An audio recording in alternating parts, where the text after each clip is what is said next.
داره در نزدیکی شهر مایرنگین از بین تونل مثلا تقریبا 1 متر چشمش هست از کوههای آلپ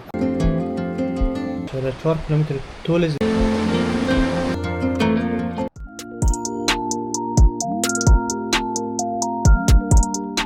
دوستا سوژ بخیر امیدواریم که جای است نمیت جور و صحتمند و سر حال مت تاید راید میت گفته از دوستو 4-5 باشه بوله ما هم دیروز رسیدیم در سوئیس دیگه مادم بیخ بولی خو دیگه امشب در سوئیس بودیم در سولوترن بوله سولوتورن خو خیر دیگه زبانو شما کسته هم زبان از ما رگ نکنه دیگه خیره دیگه دوستا لی طرفی شهر اینترلاکن بریم اونجا یک جای اینترلاکن واقعا یک جای قشنگه بریم که جاهای دیدنی اینترلاکن با هم نگاه کنیم تماشا کنیم تا اونجا تقریبا 1.5 ساعت راهه دیگه دوستا اگر از ویدیوهای سفر کمپینگ جاهای دیدنی خوش میاد ویدیو را حتما لایک کید و کانال را سابسکرایب کید یک انرژی مثبت هم تول از ما کید که مو ویدیو را چپ چپ بلدشیم آپلود کنیم بزن بریم دوستا با ما باشین دوستا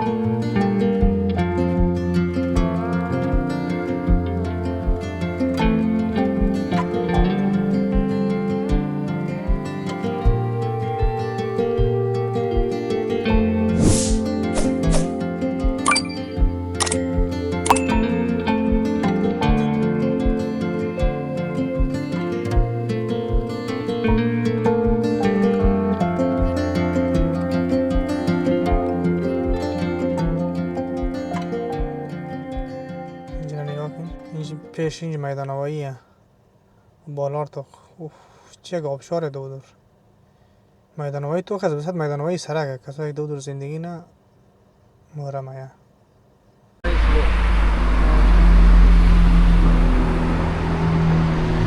دوستا ویلکم تو اینترلاکن از لام اینج بریم تا بین دره بریم دره را امروز یک دیدن کنیم که در کیوری است آردیم قد بولم دی باز بریم مالکی بلیت کنیم بازو بریم بخیره بین از دره یعنی نام شان دیگه همون نه بالا چیه آرش لخت ما خوبه دیگه آرش لخت زیبون همین رگ نکنم دیگه خیره رگ نکنید آره دیگه نیست هست دوستا بریم که نقشه اینجا سایکل سوار کلی برای ها کلان سایکل سوار سر از دره باید پایین از دور تو باید ایدر کو مثلا اینجا باید بلیت کنی و بلیت چی بگیری باید برد داخل دوستا ما داخل از دره دیم ما بلیت چی گرفتیم دانه 13 روپیه بود 8 نفر 13 روپیه ما زیرسین بالاسین 13 روپیه 13 فرانک بود زیرسین داشت 9 فرانک تا که مثلا با اینجا رستوران مثلا نگاه چی دره نگاه نگاه دره رو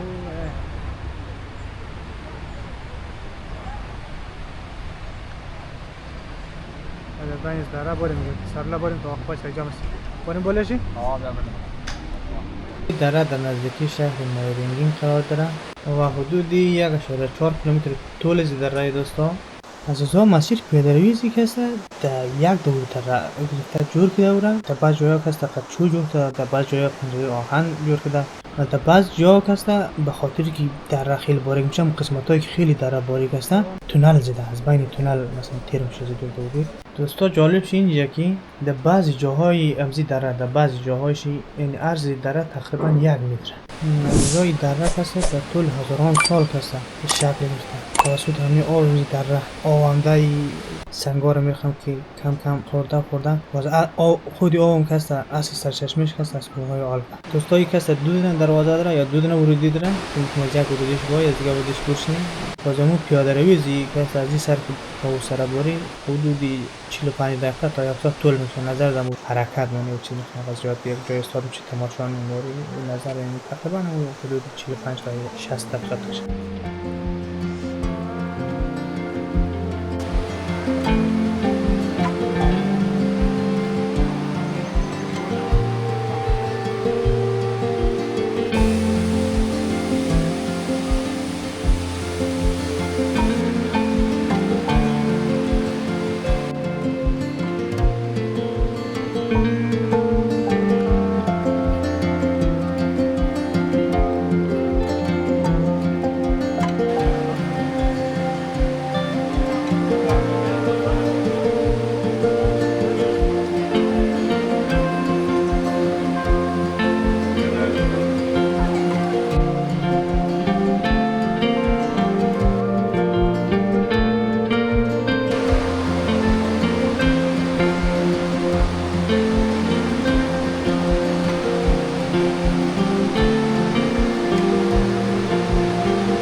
بکس ها ما نمیفهمم چی بکس ها خیلی زیاده. من یک 10-15 متر من یک جنازی بکس هست، دروازش هم قلفه.